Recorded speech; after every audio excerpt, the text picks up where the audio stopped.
So good evening, everyone. Welcome. In fact, I was going to say welcome to the Whole Division podcast, but it's not entirely true. This is actually welcome to the Whole Division podcast meets the No True Sparred podcast. That's what it is this week, all right? And I say this week. We haven't gone live this week. We've done it slightly differently this week. We said, right, what we're going to do, we'll come together on a nice Sunday afternoon, because it's still sunny outside, not dark as it usually is, and come together, discuss some topics together, right? So, as always, let me introduce the team. So from the Whole Division podcast side, we've got the Whole Division podcast First Lady, Miss Chidi. Miss Chidi, bang, bang. Happy Sunday, guys. Happy Sunday. Namaste. Namaste in my bed. Also representing the Whole Division podcast, we got Miss Milan. Sorry, can I just say, you said good evening, everyone, and then later on said good afternoon because it's the sun shining. Hun, where are we? Good morning. I might as well say good morning. I'm tired. Good morning, good evening, and good night. Good afternoon for y'all. Good morning for me. There we go. But I think he was spotting that, man. There might be someone who didn't actually notice that. We're going to go back and say, oh, yeah, he did do that, didn't he? But yeah. I know you did. Go back. There's Miss Milan. And also representing the No True Sparred podcast, Mr. Hoyt. What's going on? What's going on? It's always an honor to build with the Whole Division podcast. Like I said, you guys are so funny. You almost got me written up at work because I was listening to y'all one day and I was cracking up. So, you know, I got to be careful how I listen to this podcast when I'm at work now. So, you know, I love being with you guys and I love what you guys do. So it's an honor to be here. There we go. And of course, myself, DJ Sticky Fingers, looking a bit worse for wear because I'm feeling rough right now. Rough. So you hear me slur my words. You're still the one and only. There we go. Let me slur my words, get it wrong, you know, say toxic femininity wrong, hear me struggle with stuff like that. That's my excuse, okay? That's my excuse. But today we've got three separate topics to talk about today, right? And I just mentioned one, toxic femininity, thinking about Jada Pinkett Smith and Will Smith. We'll also be talking about the recent interview on Drink Champs with Mr. Kanye West. And the last topic we're going to talk about is like influencers and content creators more specifically. So that's the three things we're going to be talking about today. So, first of all, toxic femininity. Jada Pinkett Smith, Will Smith, Miss Milan, Miss Millie Rock, what is your thoughts on that? So, I mean, I was thinking about this earlier actually on the bus on the way home. So, you know, like, obviously everyone is entitled to their opinion and everyone is entitled to talk about their whatever they want. Do you know what I mean? Everyone says it's a free country or whatever. It's this, like, people have, like, they can talk and have speech and whatever. But you see this Jada Pinkett Smith, she has issues. Like, she genuinely has issues. Like, I feel like she just has verbal diarrhea. It doesn't stop. Do you know what I mean? Like, you talked to your girls about your situation and you go there for advice and stuff like that. Do you know what I mean? And then it's like, I think when you're in the public eye, although you still have like freedom of speech and stuff like that, you also need to be careful of what you're speaking about and who you're speaking about as well, because it can be taken out of context. And even if it then is in context, you know, you're in the public eye, you're a public figure. And she just, like, her recent interview that she done, again, she's there talking about her and Will, and, you know, was insinuating that, you know, their time in the bedroom, their sexy time in the bedroom, ain't all that. And it's like, hun, why are you embarrassing your man like that? Do you know what I mean? Like, why are you going out of your way to publicly embarrass your husband, the father of your kid? Like, why are you doing that? And then you keep going on and talking about Tupac. What, are you doing it to stay relevant? Like, do you not have any money? Do you need money? Do you need us to be talking about you? Do you have to be trending? Like, I don't get it. Like, Tupac he's gone. Okay, we can all respect that, you know, he was good at what he did, but he's gone now.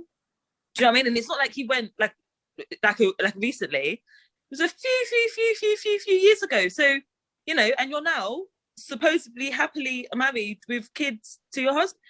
Why do you keep talking about it? Do you know what I mean? It doesn't make sense in my head. I don't understand. And then to then publicly now he's had to come out and do his own little interview thing because, do you know what I mean? Like, to back himself up. I haven't actually watched his one though, but you know when you're just like, nah, there has to be a point where she needs to be stopped.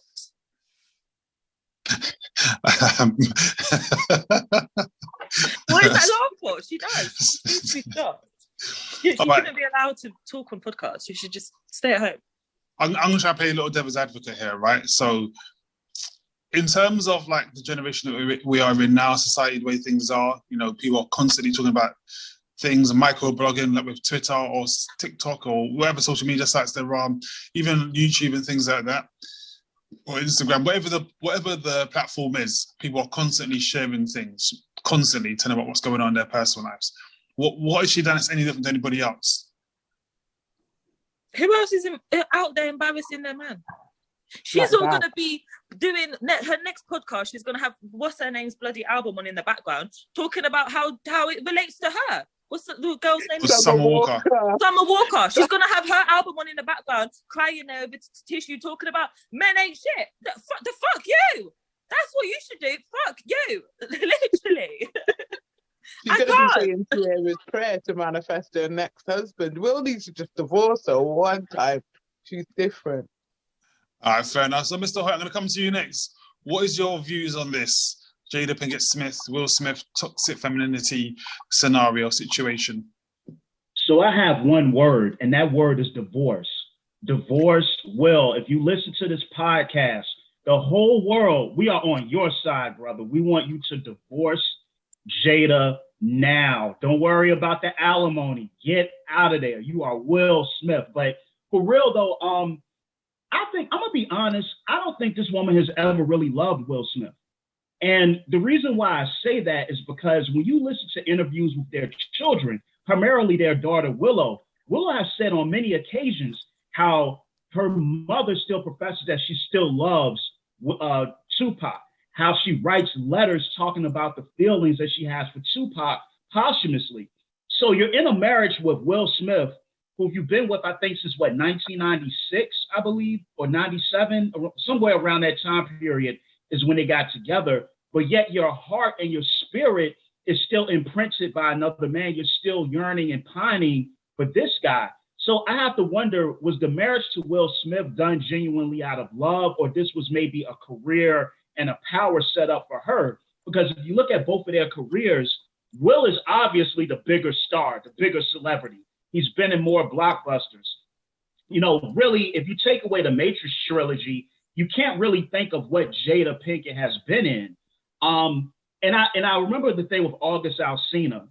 And what I think about Jada is a narcissist as well, because when she was caught red-handed and they had the red table talk, look at Jada Pinkett's face and look at Will's face. You look at Jada Pinkett, she's actually glowing. There's no hint of embarrassment. There's no hint of guilt. And instead of her saying that I had sex with another man outside of my marriage, she used the word entanglement. Now, people may argue that Will was doing the same thing, but Will's dirt never came to public eye. And then on top of that, the way that she did it was just so messed up, because this is Jaden's friend. He's on drugs. He's going through a lot of mental health issues, and you exploited this young man sexually. And I just have to wonder, what would the world's response have been if Willow brought home one of her homegirls who was had drug abuse issues, who was going through mental health issues, and Will Smith exploited her sexually? Would the public have been as forgiving? And so I just think she really doesn't love Will. I think that she does things like, this is just something I've seen. In certain cases, I'm not generalizing, when a woman wants to break up, she will do things to instigate it to make you end it so she doesn't look like the bad guy. And that's what this feels like on a larger level, because she comes out every week. And just recently, she came out and said how Will Smith is bad at crossing her boundaries. So it's like every week you have a complaint about your husband. That sounds like somebody that wants to end it. Definitely a lot in there. And I actually like your point in terms of if the situation was reversed with Willow and Jaden and how that would have played out. But in one thing, I'm going to again trying to slightly play devil's advocate here. In Jada's defense, the scenario of August Alsina, she didn't come out with it though. He came out. August Alsina came out of it. She didn't, bring the dirt to the table. Someone else did. Someone else exposed the scenario. That wasn't her doing or Will Smith's doing. They apparently, as far as the media says, that they've got an open relationship. So technically, they've done nothing wrong. They both knew what was going on. They both agreed to it. So why is it an issue? Can I ask you a question, Sticky? When you looked at that table talk, let's look at it from man view right now. When you looked at that table talk and you looked Will Smith in the eye, did that look like a guy that was okay? He looked like he hadn't slept in 48 hours, man. He was distraught. He was unshaven. The eyes were red. He was done. He did not look like he was okay with that. I agree with you 100%. Do I think that he is equally as guilty? Probably so. But I think, you both made good points in terms of, I think the things you were both alluding to were that, maybe certain things that need to be said. Because even at the red table talk, I didn't think it needs to happen. I don't know what their publicists were thinking to say, I know what I'll do. Let's talk about it. Let's go on TV. Let's try to, ride the wave or whatever they'll do. And I really don't know. The best thing they could have done was turn their social media off for 3 days. Something else would have happened. I just say as well, like a lot of obviously like big celebrities and stuff, not even them, but like even like normal everyday Bill and Bob. Wow, why did they have to be both men? Bill and Jill. Sorry, I mean nothing against that. It just came out.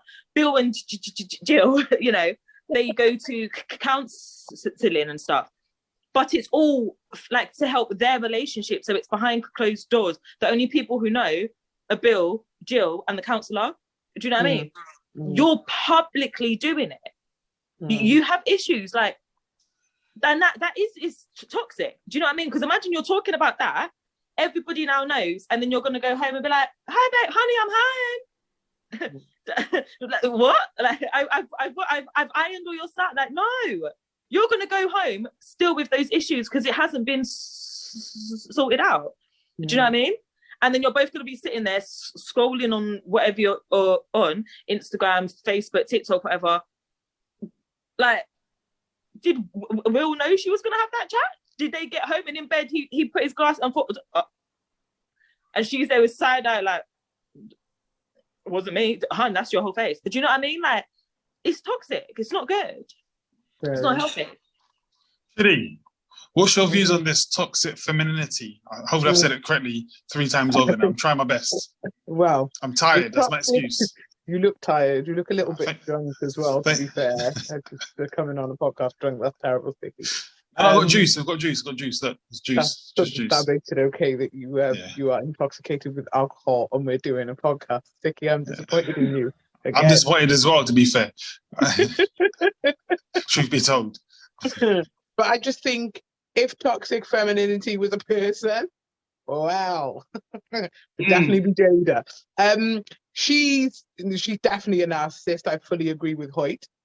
I think in that Red Table interview that she did with discussion she did with Will, she just gaslighted him the whole time. Like, she was just saying to him, he was saying, but you did do this though. And she's like, yeah, but I did. She would not admit it. She's definitely a toxic female.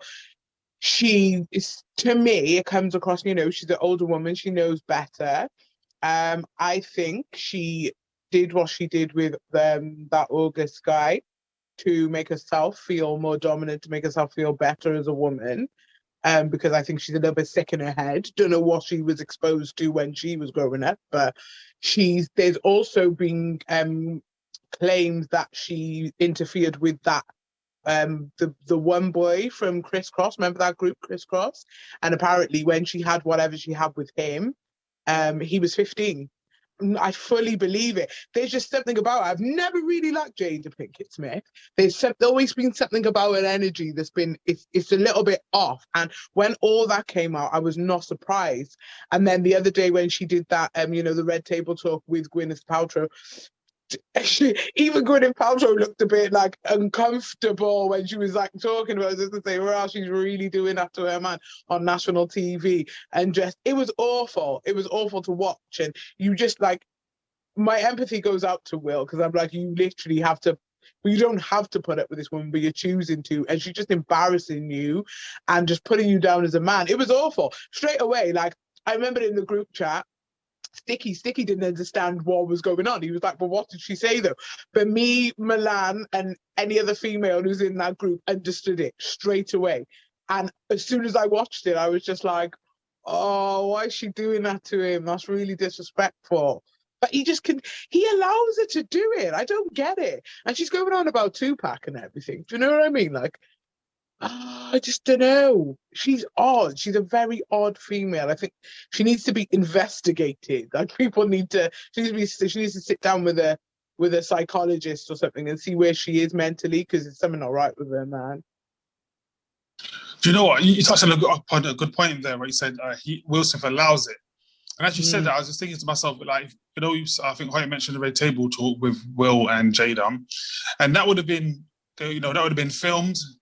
They would have had a team who would have looked at that and said, is it okay to put out? They would have had, it wasn't like it was live. No. So I'm pretty sure, I would assume that he had a team of people who looked at the footage before he went out.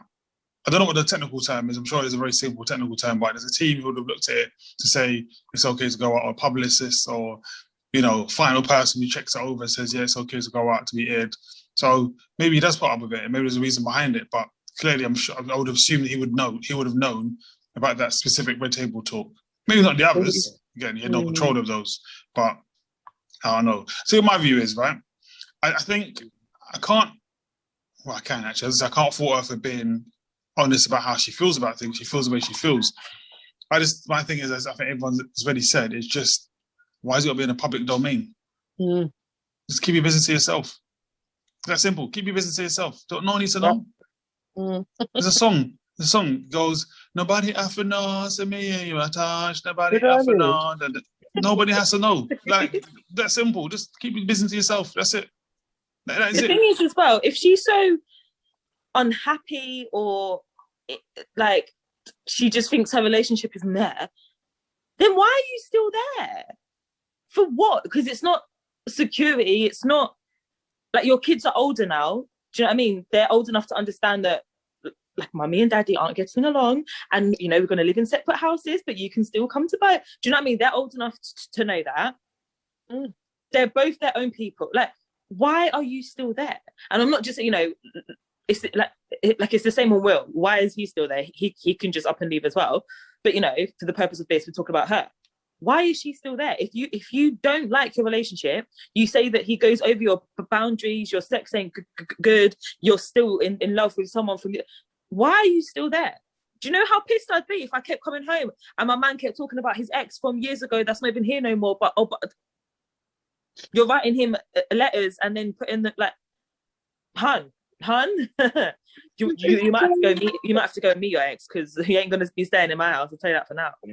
Tupac's looking down saying, I ain't mad at you. I ain't gonna ever love you. I think it's a few things, like, you know, because I was looking at that and I had to examine, like, okay, Will Smith, we're looking at this guy. He's, you know, I guess by the accounts of women, Will Smith is a handsome guy. He's super duper wealthy, you know, great personality, really wise. You know, I used to look at, back when I was in college, I would look at those videos. They were called like Will's wisdom videos, and like clips of his motivational stuff. And it really would like give me inspiration and make me want to study harder and do all of these different things, right? And so I'm like, you're kind of quintessentially like what you check off a lot of the things that many women would look for in a mate.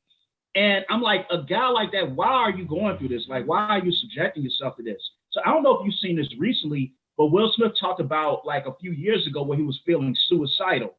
And he was talking about, I think it was some issues with his father and a few other things that was getting to him. And he wanted to take his own life. And I know people that have been in that boat. And I think the way I look at it is that it's the on the conversation that Chidi and I had on my podcast, we were talking about the narcissist and the empath. And I think what we're seeing here is the dark side, the unhealthy side of the narcissist and the empath relationship. And what it is this is my assumption. I could only chalk it up, and this is all assumption here. I think Will Smith, as much fame as he has, power, money, good looks, being loved by the world, I think he may deal with issues in self-esteem. And a person like that has all of this light, but they can't see their own worth, they are a beacon to attract a vampire-like narcissist like Jada Smith. And so I think Jada Smith sees this situation where she has this source of light to be like a parasite to, and she's attached to that.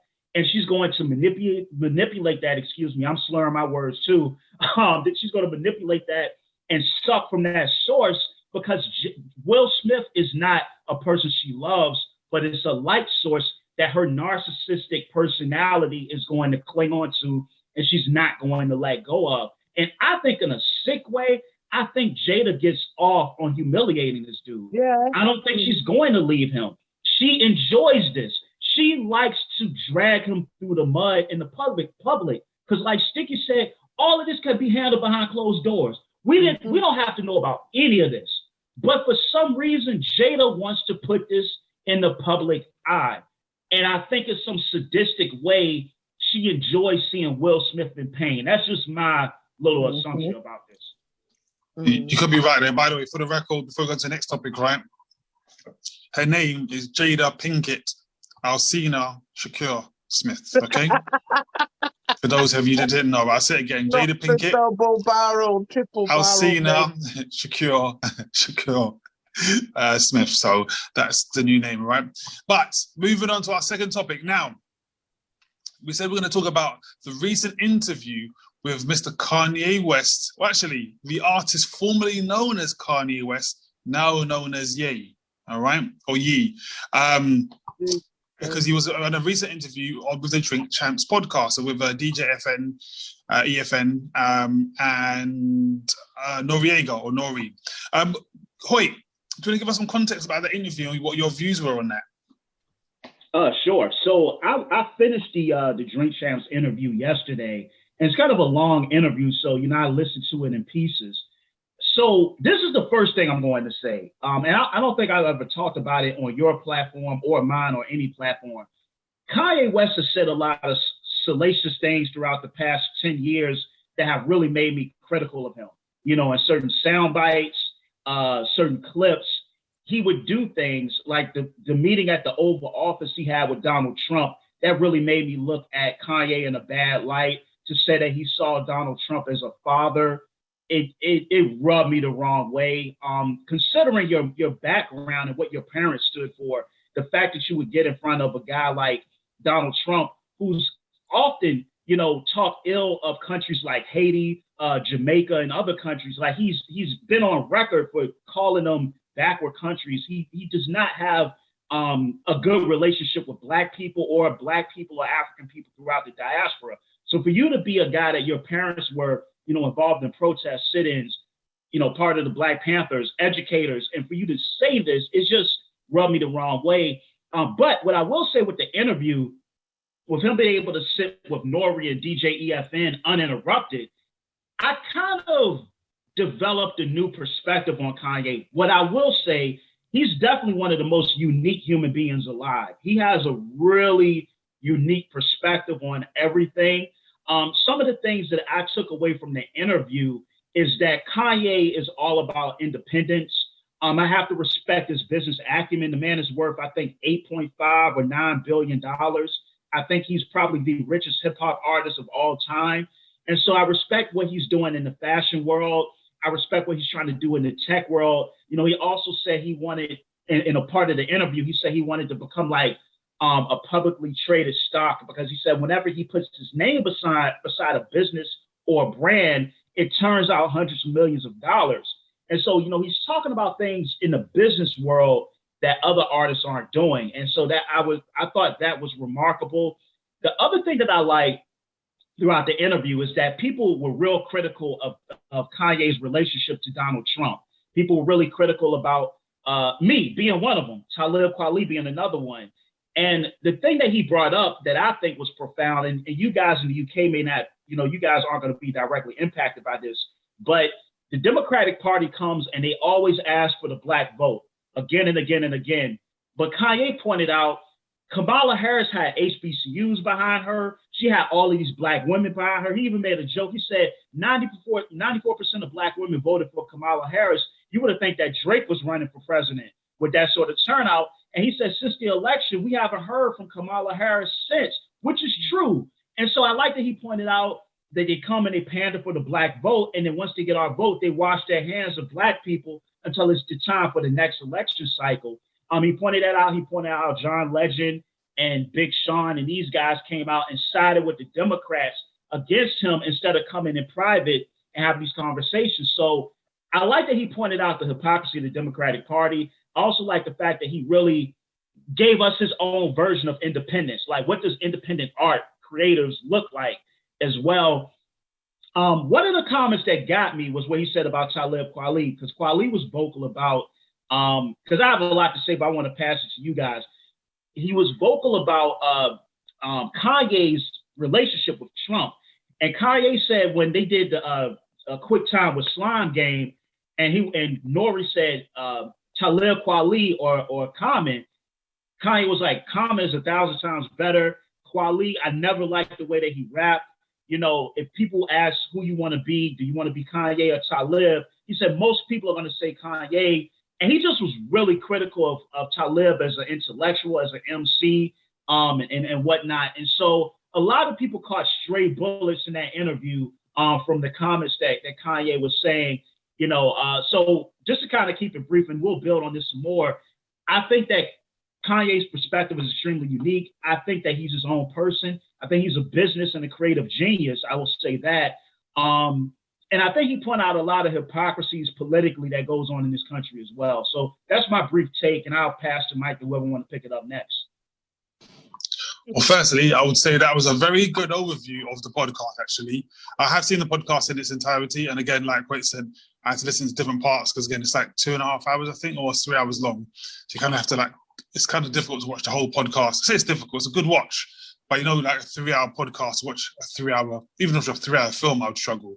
You can tell by my eyes that I'm struggling as it is. So it's very good. And for those to get some clarity, when Hoyt said Quick Time with Slime, what he's referring to is a game that Noriega plays, or Nori plays, where like me going to Milan, me saying to Milan, right, so you've got 2 options.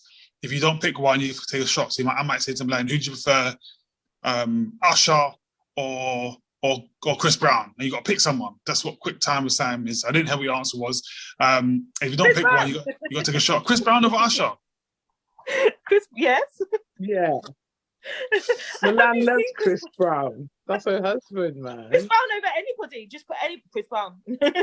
Chris Hey, Brown. Milan, really quick, since you love Chris Brown, so when I was at VCU, he used to come to our gym and play basketball. So I've seen Chris Brown in person like 4 different times. Oh my God, where's your gym? I'm coming. Yeah, well, not now, because he lives in Los Angeles now, but he used to come to our gym a lot at VCU, and you would see him out there with security, and he'll be playing ball. And my mother used to work with some of his family because they lived out in Tappahannock. And so my mother used to work with Chris Brown's, one of his aunts. So yeah, it was normal to see Chris Brown in Richmond and around here. So, I was just putting that out there since I didn't know you were a Chris Brown fan. I have run it on a vinyl. Like, I am a diehard. Like, I've got posters from God knows where. Like, just don't. We're gonna get married one day. I'm gonna keep manifesting that. We're gonna get married. Take care of Chris.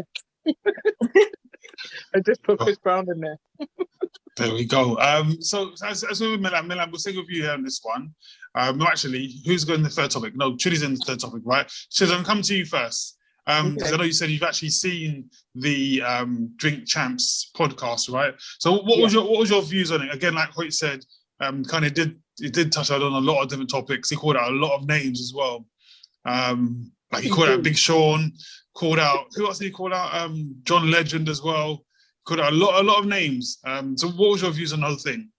I think Kanye, I think he's a Gemini. I just think he's a Gemini, and I rate him, and I love him. I think he's great. A little bit troubled, of course, but it is what it is. But I think he did touch on some really good points, especially when he was saying about the Democrats. Like, yeah, where the fuck are they now? They're not really supporting black people, even whether they, whether doesn't matter who has voted him. I think they should have continued to support like the black community and continue to show that they were actually there for the long haul. They weren't. They were just there for the vote. So I think he was right on saying about that. What he was saying about John Legend and that, I think he wasn't wrong, was he? Really? He was just speaking his mind. I think he's very honest. I think his approach is very unique. He is his own person. Nobody can really tell him what to do. And if people do tell him what to do, he's not having any of it. I love his approach. I think he's got a free mind, and he's not afraid to express how he feels, and he's not afraid to speak on the things that need to be spoken about. It's only what other people are thinking, and I think he answered many questions that have been thrown out there. When he was saying about Kim and Drake, that part was, I was like, Kanye. He was just, there were parts where I think he was just over talking. But then I think for the majority of it, it was a great pod. It was a great interview. I do feel sorry for Kanye though. I just feel sorry for him. I think ever since he lost his mum, he's not 100%. And I think, mentally, he's just throwing himself into other things, and there's something. Do you know what I mean? He does need to go and talk to somebody, or he needs a little bit of guidance, a little bit of help. But I think he's very of sound of mind. I just think he's very unique in his character and his deliverance and his approach to things. He doesn't want to be like anybody else. He's a non-conformist. He wants to be out of the box. I don't think it's a thing where he was fully siding with Trump. I think one, he did it was to get a reaction, and two, this is going to sound absolutely insane, but I'm not a Trump fan. Don't like Trump at all. I don't condone anything that he said or done. But the guy he's fucking real, isn't he? He's honest. He says what he's got to say. He puts it up there. He doesn't hide it. Everybody knows who he is and what he's about, and he doesn't deny it either. So that's I've always said that about Trump. They say like, yeah, he's a narcissist. Yeah, he's sadistic. He's just weird, isn't it? But we know this about him. So, and he doesn't hide it. So it is what it is, isn't it? What you see is what you get with Trump. And I think, and Trump is also a Gemini as well. So I don't know, maybe he sees something in him. I don't fucking know. It's a bit crazy. But yeah, man, poor Kanye. I do feel sorry for him still. Well, firstly, clearly the problems are Geminis. That's the first thing that we've taken on that part. Secondly, I'm going to apologise. If you see my eyes drifting, dozing off, it's because the truth is, I was out yesterday and I'm super tired. That is it. That's drinking to get drunk. That's what he was doing. Close, but I mean, I got there anyway, but I'm just, Did you guys see me thinking to yourselves, has he been smoking a lot of weed or something like that? So, all the above. I have not. I have not been doing any of that stuff. I don't smoke, okay? There's actually, Hoyt, you may not know this, about 20 years ago, we had a genre of music called garage music, right? Or we call it UK garage music. It's probably a bit before Milan's time because Milan's a spring chicken, right? But myself and Chiz, we're a bit older now. We're like old boots. So when we were like, I am then. When we were like in secondary school, around that time. So when I would have been in like primary school, because she's not that far behind us. UK garage music was like the sound of the UK really for young people that age. And there was a song, right? It was called "I Don't Smoke the Reefer." Yeah, and Chidi's laughing because Chidi's like, I know that song. Yeah, and what my point? I went through all that just to say that I don't actually smoke the reefer. Okay, and obviously the purpose of the song was him saying is I don't smoke the reefer, and I'm just repeating that. So yes, but back to drink times, back to Kanye. So I was just saying yes, Kanye did call out a lot of names. As Hoyt did say, talking about when he mentioned about Common. I'm not sure if Hoyt actually picked up on when he also spoke about Big Sean, Pusha T. Yeah. Big Sean, Pusha T, and John Legend, right? Because he said he reckons his name should be on a tombstone for signing Big Sean. Yeah. And also, I think Chidi might have said. Let me ask you this: I'm asking you guys. When he said it about Big Sean, I felt like he didn't really break that down as to. He was just taking a piss. No, I think he didn't. He said because of the voting. So when they were due to vote, he wanted their votes. He said that John Legend and Big Sean both, I think they were public in their disapproval of him. That's what I took from him. Because if you notice, right, he says in an interview that Pusha T also didn't vote for Kanye, but he said he did it in private. Something along those lines, like he did it in private. So he was mad at them coming out against him publicly. That was yeah. And okay. I think he even said, I'm sure he even says in the interview, he goes, it's not, I don't have an issue with them not voting for me, but to publicly do so, and you know, the way in which they've done it that's what hurt him the most. Okay. That's what he was saying. I can't remember who said it about. I can't remember if it was Chidi or itself who said that he did speak quite a lot. And I was listening actually to an interview this morning with Nori, and Nori actually says. He said on another interview that he was talking to, he said they purposely let Kanye speak. He goes, I was on the phone to Kanye and I noticed that Kanye likes to talk. He goes, we made a decision that we'll just let Kanye speak. So it was good to see that Kanye could just speak and speak and speak as he does, like I'm doing now. So on that note, Miss Milan, Miss Millie Rock, what was your views on the interview? Are you a Kanye fan? Do you think he was right to go after the people he did? Did you enjoy it? Have you even watched it? I mean, these are all questions for people who have watched it. I haven't watched it, but I want to catch up though, because it sounds good. The only part I saw was when he said that he sent a group text out saying that he's worth more than all of these people put together or some shit. And I'm like, you know that, is it Andre 3000, that song, like, you know, you like the thing, yo, don't stick. My guy's there, like, my shit smells of roses, B. Like, do you know what I'm saying? Like, he just don't care. And the thing is, why should he? Like, if he sent a group text out and he said that, if he's offended, then it's just block and delete. Do you know what I mean? Like, you don't need to argue back. Like, that's how he feels. He feels that he's worth more than everybody in the group chat. The group chat, though, consisted of, if I'm not mistaken, don't hold me to this. The group chat consisted of JayZ, Travis Scott, Drake, Kim K, and I think there was a fifth person. It could be in those four. I'm sure I'm missing someone. I feel like I'm missing someone. But you actually had the audacity to send Drake, Kim K, I forget Travis Scott, I'm not really a big Travis Scott fan, but JayZ, all a message saying that I'm worth more than all of you combined. Yeah, and then he was like, when he says stuff like that and he says things that people don't like, they all go like, oh my God, Kanye's like, he's not well. I'm like, hun, because you can't say that to those sort of people. Like, imagine going up to JayZ like, yeah, you're shit. I'm better than you. Like, what? Huh?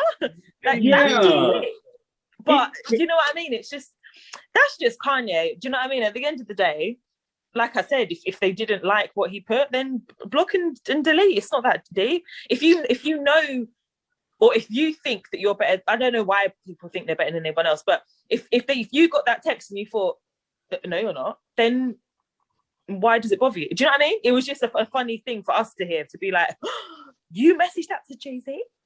Like, shit, man. Yeah. Here's the thing, though. Here's the weird thing about it. There are no lies told, right? If he's worth $9 billion, then he hasn't really lied, does he? He's stated a fact. I'm worth more than all of you combined. I want to ask a question to you guys, and before we jump into the next topic, and I guess maybe more to Sticky, because I know Sticky's a kind of a hip hop head like I am. What was your opinion during Quick Time or Slime? And anybody else can feel free to jump into this, but I know Sticky is. We kind of both love the genre like that. When Nori put the question out there, who's the better CEO, Dame or Jay? And when he was like 1,000% Dame. And the reason why I want to bring that up is because I think over the past 20 years since Rockefeller broke up, it's always been a thing of like, well, Jay made the right move. And a lot of people are like, well, Jay's a billionaire. Jay's more successful. But then when you look at guys like Kanye, I've heard Beanie Siegel say this, on Drink Champs as well, and other rappers, even Ja Rule, they were like, Dame is the best CEO I've ever met. And I guess my question is, why does it feel like publicly it's always cool to demonize Dame Dash? Is it because of kind of his attitude? Like he's really aggressive, arrogant. But when you listen to MCs, not the media and people that's just riding with JayZ, everybody always goes with Dame in that situation as to who's the better CEO. And I just want to know your opinion on that. So it's a good question. There's quite a few questions in there. I think to answer that best, I think the reason why it is like that is because you think Dame, as you said, it's his arrogance at times. Actually, at the best times, it was his arrogance. Imagine all the early videos when it was JayZ doing like things like Big Pimpin' or I'm trying to think Hard Knock Life, and Dame that's all up in the video and things like that. Do you know what I mean? And I think Dame is like almost like the blueprint of things to do and also what not to do. Because you've seen some people who may be very talented at things, but they may not have the right, there's something missing. So, and in fact, to use an example, if I use Diddy and Kanye as an example, now I remember when I first saw, I think Kanye, one of the first times I saw Kanye on Breakfast Club, and he went on there, he was ranting and stuff. And then a few months later, Diddy went on there and saying the same sort of message, but it was the delivery. All it came down to was how they delivered the message. Kanye's effing about and carried on as Kanye does. Diddy came on there, is like, we're trying to do this is what we're trying to do, this is the approach we're trying to take. And the reason I use that again, my point being simply is that, yes, they might have been the better, had the right ideas. He might have been very, very creative, but something clearly was missing, or the mistakes he made enabled others after him to not make the same mistakes he made. Mm-hmm. Yeah, so it's the same sort of moves that they might have copied his moves. Dame might have said, I want 1, 2, 3. Someone else behind him said, okay, I want 1, 2, 3 like Dame has, but my approach to asking for it or getting to where I need to get to was different. Hence why they've succeeded financially further than Dame. Mm-hmm. I think with JayZ is his approach, his whole mindset is different, isn't it? He's not arrogant, and he's not what's the word? He's quite humble, isn't he? So, and I think when you're humble with him, like Dame's a bit, it's just his whole deliverance, as you were saying.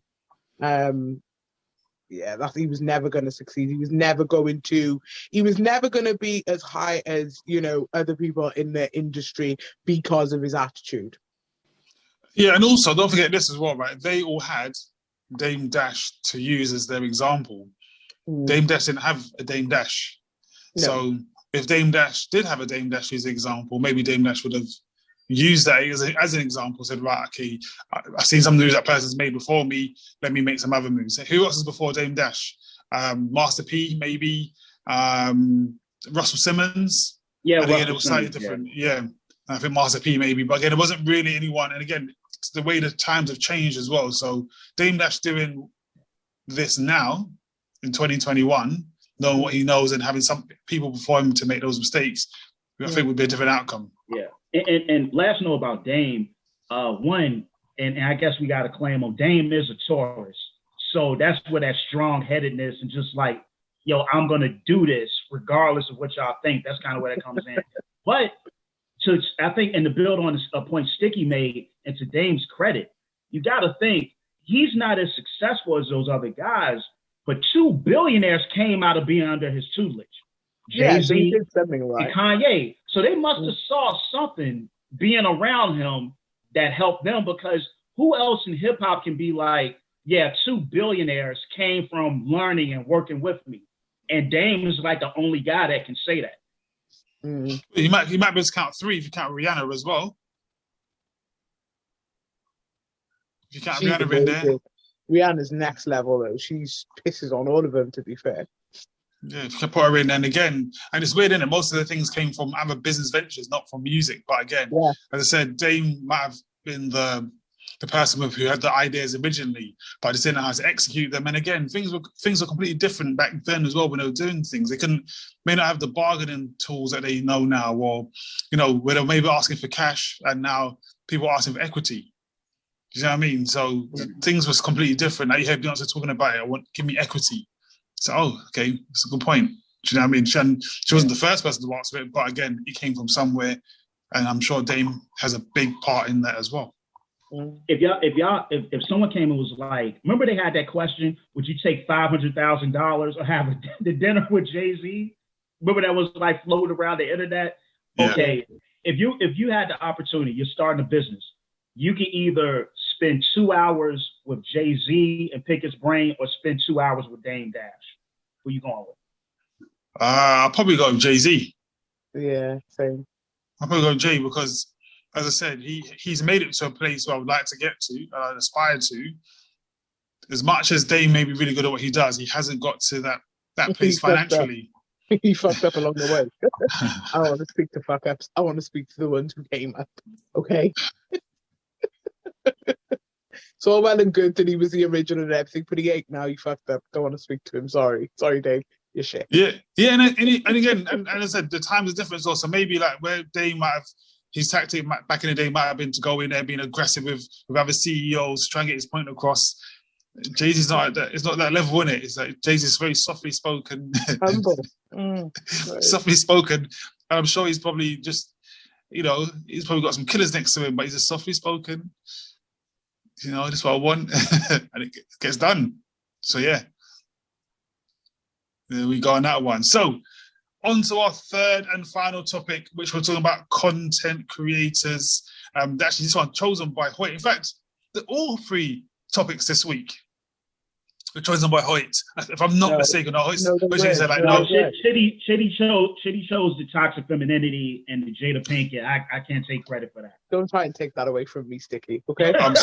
I'm sorry about that. There we go. That happens. You do things live and you're tired. I need to do an interview with somebody talking about Sticky. Yesterday's price isn't today's price. What does that mean, by the way? I'm trying to figure out, what is that like? Can you someone break? Maybe I'm not comprehending that correctly. Yeah, so I think it's quite simply, right? So if I charged you $50 to do something yesterday, and today I'm charging you $75, I'm telling you, yesterday's price ain't today's price. There was something else he said. I literally extracted from my intro. I'm actually going to post it. It was quite sick what he said. I can't remember what it was, but it was really good. Yeah. And I can't remember who actually said that one, though. I don't think it was Kanye. I can't remember who actually said yesterday's price ain't today. I can't remember who actually said it. I think it's Fat Joe. Wasn't it Fat Joe? I don't know if Fat Joe was repeating it from somebody else, though. I really can't remember. Yeah. We can't remember. But yes, on to our third topic, content creators, the difficulties or the struggles or the opportunities and what our thoughts are around that. I'm sure I'm probably messing this part up. I'm sure Hoyt explained to me what I'm supposed to say and he's getting it all wrong now. But anyway, I'm going to start with the Old Vision Podcast First Lady Chidi on this one. In fact, before I even start it, probably best, you know what, Hoyt, I'm going to get you to explain it. Remember, if you haven't already, right, Hoyt is part of the No Truth Barred podcast, okay? So be check it out, right? Whether it's on Instagram and on YouTube as well. So make sure you check it out, No Truth Barred podcast. And if you're wondering if I follow, yes, I do. You can go on there, you'll see DJ Sicky Fingers follows, all right? And comments sometimes as well. So yes. So Hoyt, again, as this was your one, what would you, what's your thoughts and what come on, what you want to know, really, I suppose? So the framework of this topic is to, with anything in life where you're working at a craft and you're trying to improve, there are going to be many difficulties. And there may be people that watch the whole Division podcast and follow you guys and they love what you guys do. And they may want to vlog, they may want to be a YouTuber, they may want to, and DJ, they might want to do these things. And I'm framing it around content creation, but it can be applied to all forms of art. It's just, what are the difficulties that we each face, in our respective platforms or forms of art?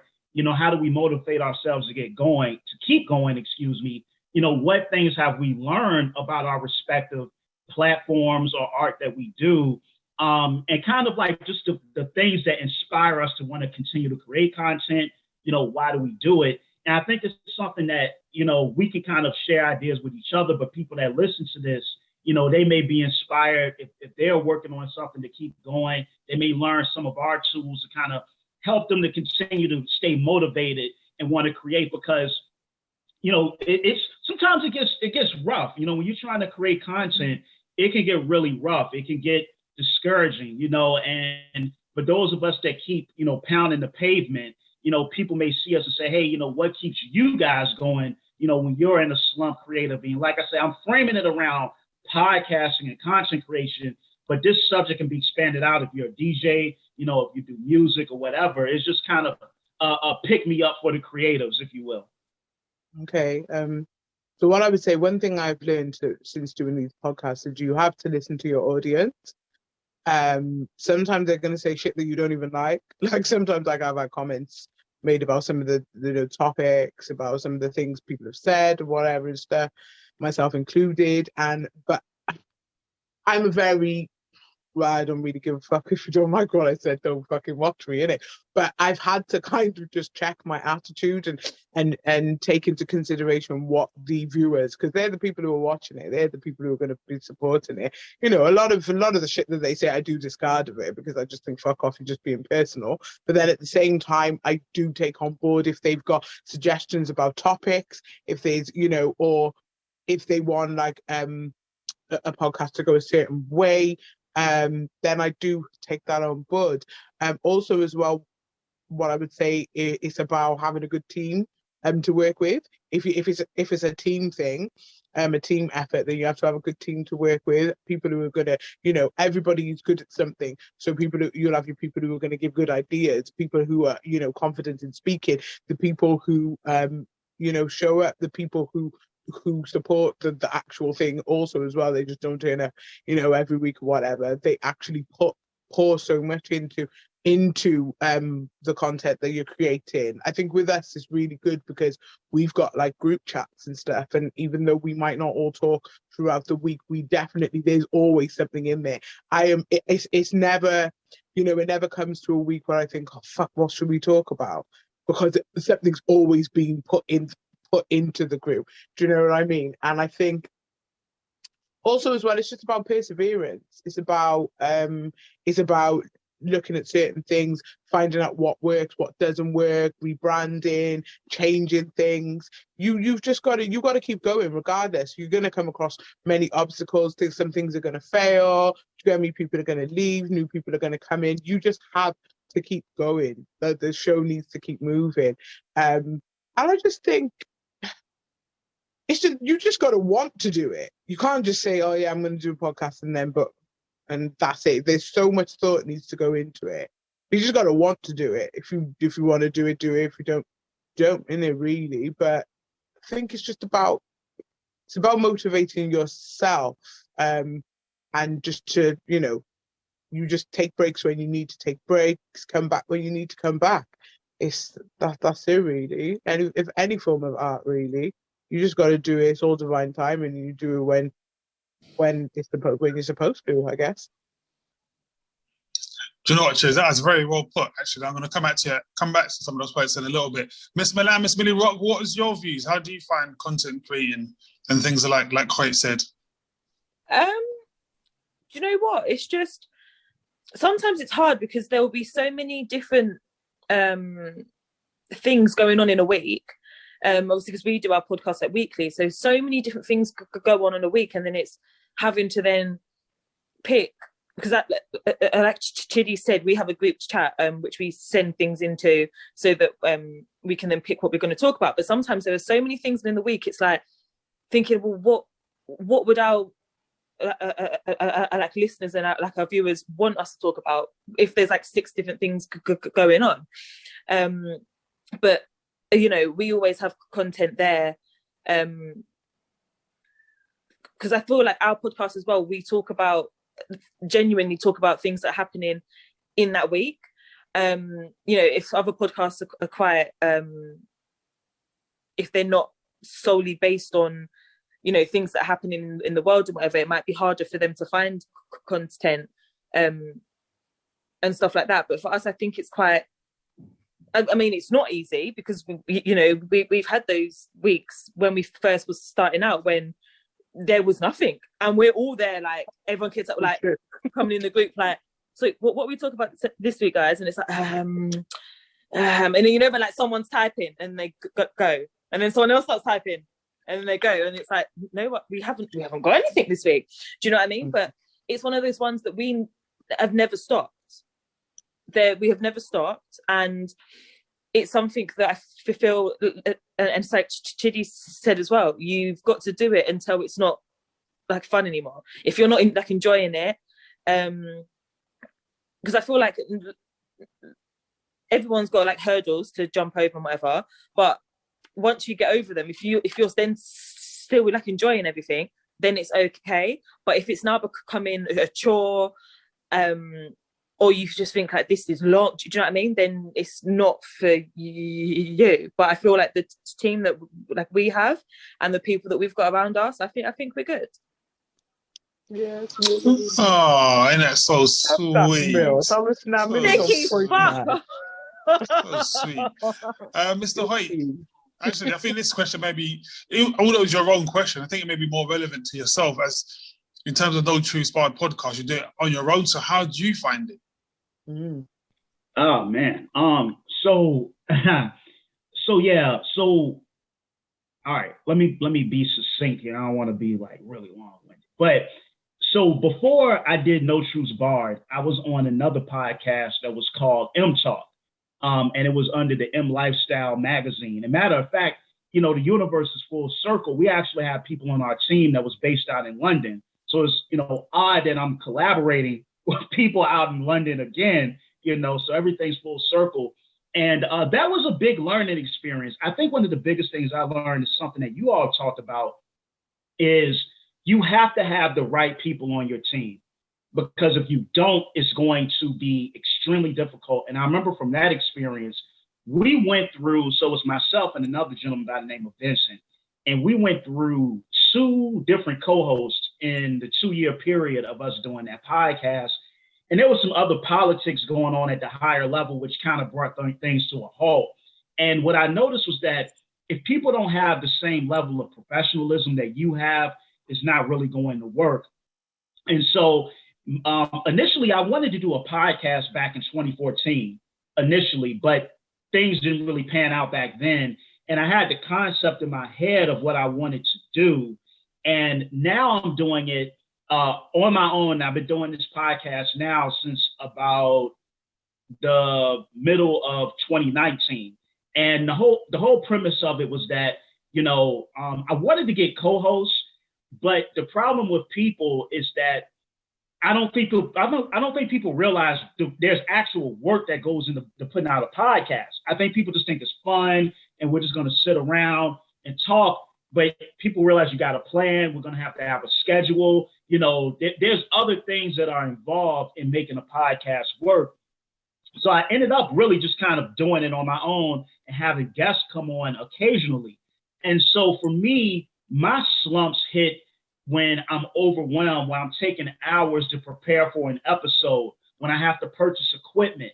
Like, for example, the camera that you guys see me on is a new camera that I had to go out and spend, $60 on, getting new microphones, getting software, learning the software, learning how to edit, learning how to do thumbnails. This is time that I have to take out of my schedule to learn these things, to study different platforms, how to attack these different platforms. So I think when people look at podcasting, they don't look at all of the ancillary things that go into it that we have to do as content creators to prepare. Like you guys mentioned, you guys have a group chat that you have. Like, people don't understand, like, hey, we don't just meet on the day of and record. Like, you have to prepare for all of these things. And so for me, what keeps me going is that, one, I love the recording process. I thoroughly enjoy podcasting. The way I look at myself, the way I look at other podcasts, the way I look at your podcast is that not only do we entertain, but it's like we provide an alternative view of looking at things outside of mainstream media. Like, people don't have to go to CNN. They don't have to go to BET. They can come to us. Like, we are the leaders of creating that wave of the new media content. So I look at us as pioneers because podcasting is really new. It's been around, but it hasn't been around as long as CBS and NBC has. It's just they have billions of dollars and we don't, but we're going to get there one day to where we can, we can have that sort of money to control the narrative. And so I look at us as planting seeds in a new environment that people behind us, like Sticky was talking about Dame, we may not be the billionaires of podcasts. Maybe that may come a few decades after, but we're planting those seeds where we can be the thousandaires and the millionaires, hopefully, of these sorts of platforms. And so to get back to the question, I feel down a lot. I have a lot of slumps. You know, there are times where I'm like, I'm gonna keep it a band with y'all. I'll be like, yo, I'm gonna just quit doing this. I'm never gonna do this anymore. I'm done. I hit that wall a lot. But what gets me back is that I realize, you know, this is something that I'm passionate about. I have other passions as well. You know, I'm working on a book currently, so I have other passions as well. But it's something I'm passionate about. And then when I was younger, when I was in my, I'm dating myself now. You know, I'm in my, you know, I'm creeping up on the mid-30s. I'm creeping up. But when I was in my early 20s, I used to MC. And when from high school until about like I was like 23, 24, I rapped. And if you look at my yearbook, everybody that signed my yearbook was like, I hope you get a record deal. You need to do X, Y, and Z. I can't wait to hear your albums. And so I stopped rapping. I just left it alone because I thought it was a pipe dream and I didn't do it. I didn't stick with it. And it always haunts me because I think about it every day. Like, man, what if I stuck with it? What if I kept getting better? What if I, you know, experimented? Like, what will my life be like right now? And my other thing is, I don't want to feel that way with podcasting. Like, if I ever do hang it up permanently, I want to be able to look and be like, you know what? I did everything in my power. I tried every different approach. And hey, I know I gave it my all. I don't want that same feeling to bother me. Like, man, I walked away from this, but I didn't try that. I didn't try this. I didn't do this. I didn't experiment with that. So, you know, for me, it's just like, I want to make sure that I gave it my all, you know, and then I enjoy what I'm doing. I love what I'm doing. And through podcasting, I meet great people. I met you guys through podcasting. I was at an event this weekend. I was at wave to y'all too. And real quick, I'm gonna wrap this up. I was at an event this weekend. I met these people that do a science-based podcast. They're PhD students. So I just linked with them. I'm gonna have them on. I met a lady that does, you know, videography, and she's interested in podcasting. And so I'm meeting all of these different creatives through this platform. So, you know, it's beneficial. When I say to anybody that's creating, write out, you know, every business has a vision, a mission statement. I created a mission statement for my platform. So now when I start to feel weak and fatigued, I look at my mission statement, what it is I'm trying to do, what it is I want out of this platform. And, you know, you got to keep experimenting and keep going. And when it gets to the point where you, like, I think Milan pointed this out, if it feels like a job, it feels obligatory, you're like this is just a task to do this now, then that might be when, you know, you want to hang it up. Wait, I think, right, no one else can put it any better than what you said there, to be quite fair. Because whatever I say next, it ain't going to really top that. Not that I'm trying to top it, not that I'm trying to better it. I'm just saying that it ain't going to come close to what you said there. You just set the bar. Yeah, exactly. No shoes barred. That's what it is right there. But listen, I want us to talk about this because it's like, and I know you've gotten this Sticky or Chidi or Milan. People say, I love what y'all do, but I'm just scared to do it. Like, I have people tell me, like, I want to do a YouTube channel, but I'm scared. I don't know what to talk about. I'm, you know, it's just me, or me and my friends want to do one so bad, but we're just, you know, we're nervous of putting ourselves out. Well, let me pose a question to the whole Division podcast. Do you guys ever get nervous putting yourselves out there and putting your opinions out there week after week? Because that's what I get from people that want to get into content creation. Have like, you seen it's the some of the fear shit of I putting say? themselves out there. Have you seen the shit I say? I talk and then I think, oh, okay, maybe I shouldn't. No. But then that's my opinion. But you can do it. Pineapples. You can do it though, and that's your character. And I think a lot of people, like I know, like a lot of my friends who watch the podcast, they love you, Mel. They're like, but I don't give a fuck what you said. But what you say, you're saying it. It's authentic. You're being your authentic self, and I think as long as you're being your authentic self, then I don't see there's nothing wrong in it. Do you know what I mean? It's true. It's so true, and it's good because we're so different in all. Like, do you know what I mean? It would be such a different podcast if all of us had the same opinion on the same topic that we was talking about, and we don't. We all have individual opinions. So sometimes they might then come together. Do you know what I mean? But we all have individual opinions about all the topics that we talk about, and it's not because we've spoke about it. Literally, we talk about it on the podcast. That's the like the only time that we're hearing other people's opinions. Mm-hmm. And it's just so strange that, you know, we all think so different about the same topic, and it affects us all differently. Do you know what I mean? I think that's a good thing as well.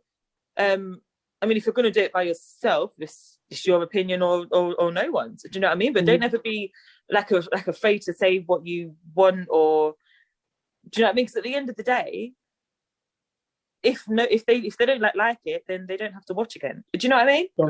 It's not that deep. Like, you're not doing your content to put it out there for that one person. There's still going to be loads of hundreds of thousands of other people who are going to watch it and either have the same opinion, or it will then spark up a conversation that they can have with their friends or their family, or just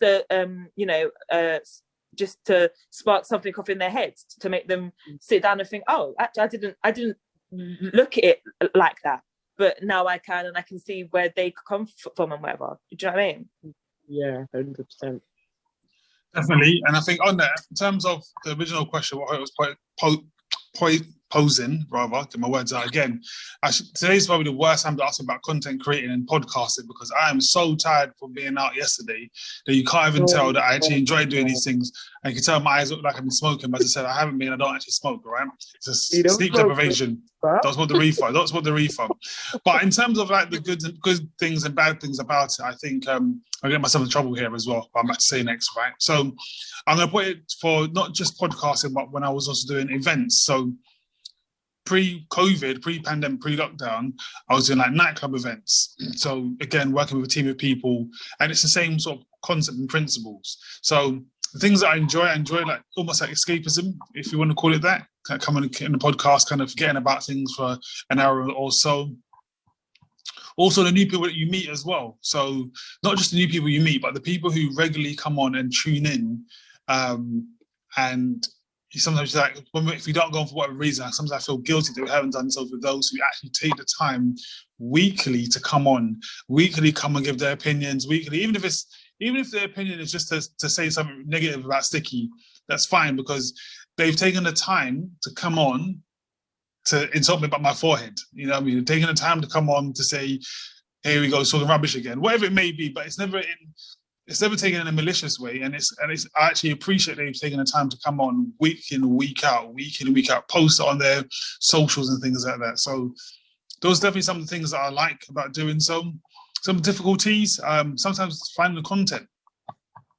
So even if I do my radio show, sometimes it's just about finding the content, because having a radio show or having a podcast, you know, anyone can have a podcast, anyone can have a radio show. It's just music, but it's the content behind it. You know, I can go on YouTube and listen to music, but why are you going to listen to me as a DJ? It's not the music I'm playing, clearly, because you can go on YouTube or Spotify, Apple, whatever it's called, Apple Music or whatever, but you're listening to me speak about the song or speak about something that you can't find on YouTube necessarily when you're playing a song. And also with podcasting, you know, you come to us, you want us to hear about a topic, and there's sometimes when we finish a podcast, I'm like, those topics didn't have the same impact as it may have had the week before. But you're going to get it. You're going to have peaks and troughs, I suppose.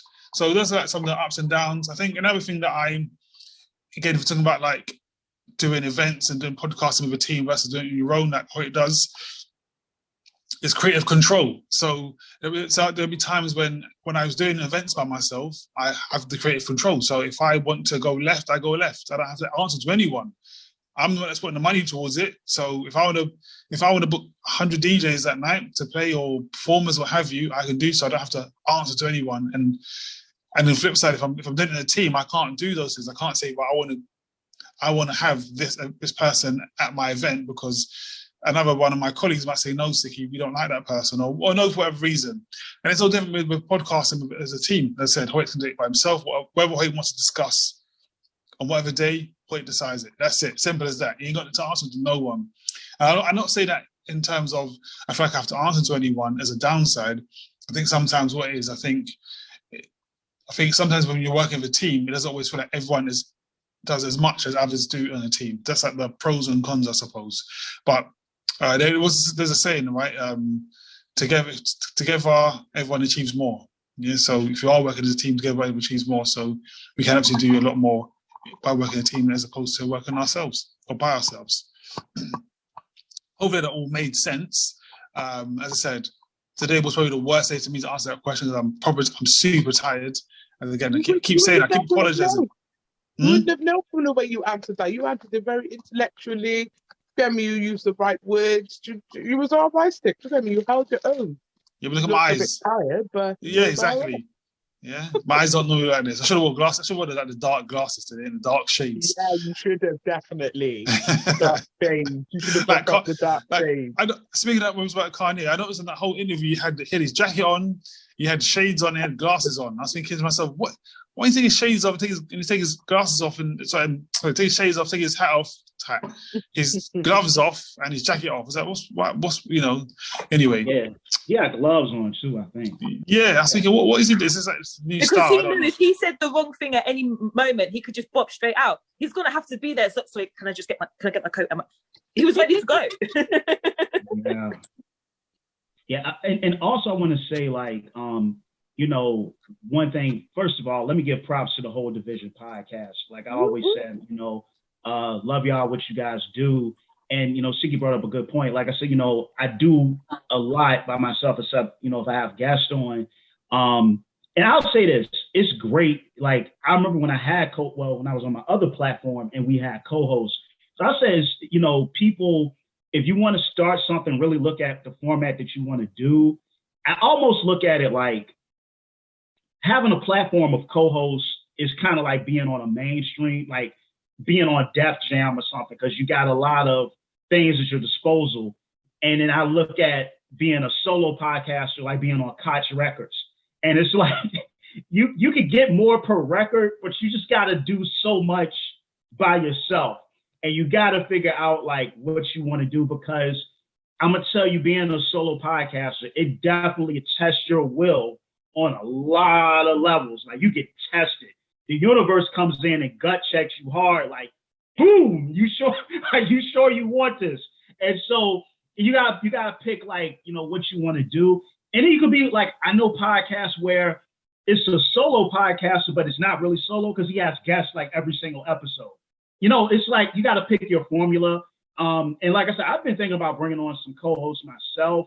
It's just like what you guys have effectively achieved, and I want to give you guys props. This is why I'm speaking, to give you guys props. You have the perfect synergy for your platform.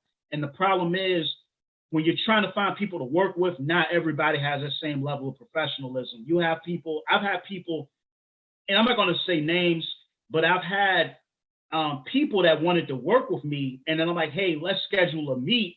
And I'm sitting here in a Starbucks with a laptop and, Microsoft Excel sheet and all this stuff, right? I'm sitting here for like 2 hours and nobody shows up. And then they hit me like after, like, oh man, my bad, I forgot. Hey, can we just, and I'm like, dude, that's okay. We're not going to work together. So it's like, you got to make sure you find those right people. And you guys at Whole Division, y'all effectively built a great team of people. So kudos to you guys for doing that. Well, you know what? It's funny you said it. As you mentioned that, right? We're going to go back and forth here with the compliments, right? I know we've only got a few minutes left to go as well. But saying all of that, I think we do have it slightly easier being part of the team than doing it by yourself. Now, take it for someone who can talk a lot sometimes and get told to shut up. And even actually, Chidi alluded to it before when saying about the pros and cons about being a podcast. You've got to take other people's opinions. Try to cater for the audience as well. And again, sometimes it's really hard to, because you can never please them all, first of all. If we said, right, 1 week we're going to give everyone back £5 for no reason, just give everyone £5, there'll be someone that'll go, oh, why isn't it £10? Do you know what I mean? So you can't even please them all. And again, sometimes, as Chidi said as well, people will say they're not happy with something, but it's like either taken out of context or it's not even, it's like really, it's not that big a deal. Come on.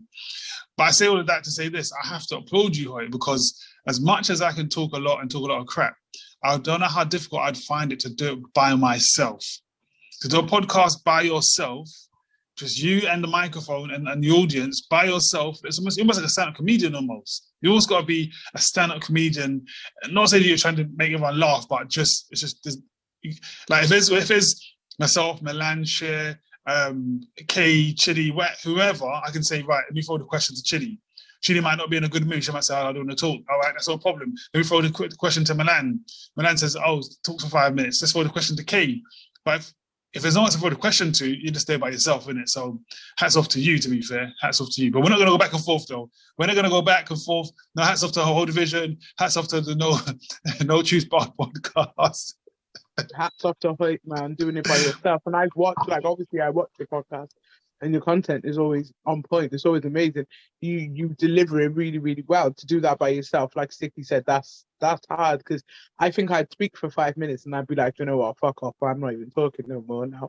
So it's nice as a team to have somebody that, someone speaks after you or someone speaks before you. It's so much easier working as part of a team. So yeah, man, well done. Yeah, it's damn sure challenging at times, but then at the same time, I'm the guy in high school that teachers want to put me out of class for talking too much. So I can believe that as well. I took something that was a flaw, and I'm trying to make it a gift about not knowing how to be quiet. Listen, everywhere I go, I'm talkative. I've had people tell me I remember, I'm gonna be quiet. Look, here I go again. I remember people would meet me, right? People would meet me in college, and we would meet in front of the library. It'll be 1 p.m. and then we turn around and it's 5 o'clock. Cause I just love I think what it is, I was listening to Robert Greene, right? Who wrote the 48 Laws of Power. He said that a conversation, your job is to speak 30% of the time and let the other person speak. So it's when I talk to people, it sounds like I'm talkative, but I'm really not. What I know how to do, I know how to get you to open up. I want to learn about you. I want to learn about what you like. And people love to talk about themselves. So I love to learn, and I let people talk. And then if people let me talk, we could be here all day long. And, I remember my thing to get girls, I used to be, because they'll be like, guys don't know how to listen and talk.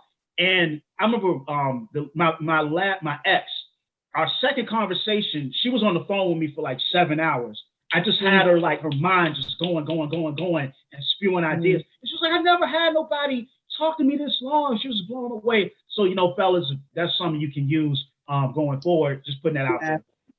You are right there, because when I did my discussion with you the other week, I watched it back and I was like, fucking hell, I can talk, innit? I didn't realize I could talk for that amount. Usually my mind just trails off and I won't say anything. But yeah, you've got a way of asking certain things and putting it in a way that it makes the other person talk for ages. I was like, yeah, this guy's clever. It's giving you free game right there, boy. Free game right there. All you got to do is get up 7 hours on a phone call, and that's it. You're good to go. You're good for your setup. That's 7 months, that is. 7 months. And on that note, again, thank you for tuning in. Don't forget to check out my boy Hoyt on the No Truth Barred podcast. In fact, why am I telling everyone about what Hoyt's going to be doing? Let me tell you about the Whole Division podcast, first of all. Check out the Whole Division podcast, like, share, subscribe. And Hoyt can tell you about his own podcast. Hoyt, tell them where to find you on all the platforms. So first of all, once again, Whole Division, I thank you guys for inviting me on. I'm definitely a humble guest. And anytime you guys need me for an episode, shoot me an email, let me know. I'm down, I'll be here. And once again, you can find the No Truth Barred podcast. And people notice I'm trying to really get this new page to pop. So I'm putting more stuff there. So you can find it on Instagram at _No Truth Barred podcast. And make sure you subscribe to the No Truth Barred YouTube channel as well. And once again, thank you to the Whole Division for having me on. You're welcome. Always. Well said. Well, on that note, don't forget to like, share, and subscribe. Follow, of course, as well. So that's not just on our platform, on Whole Division podcast, but also the No Truth Barred podcast as well. As Hoyt just told you there. Was it Hoyt? The _ No Truth Barred podcast. There we go. That's on the Insta, and on the YouTube is the No Truth Barred podcast. There we go. Got it right. Yeah, No Truth Barred podcast as well on the YouTube, and make sure to follow you guys as well. And I always try to tune in to the episodes. Like I said, I love it. and keep going. And my reason for bringing up the episode about motivation is just that, you know, you guys, I know you guys have had changes in your staffing and whatnot. And I see that you guys rebounded. Like, it inspired me. Like, I saw you do a whole rebrand of your platform. And I'm scared to do that. And I'm like, y'all had the courage to do that, to rebrand everything, brand new YouTube channel, logo. And I'm like, yo, that takes courage to just like, I'm going to rebrand. So shout out to y'all for doing that. And yeah, I'm definitely going to be following you guys as well. I already do, but you know, I'm going to continue. Guys, well, again, thank you all again. Thank you to everyone. Thank you for watching. Don't forget to like, share, subscribe, follow. And we'll see you all soon. Goodbye. Bye. Bye.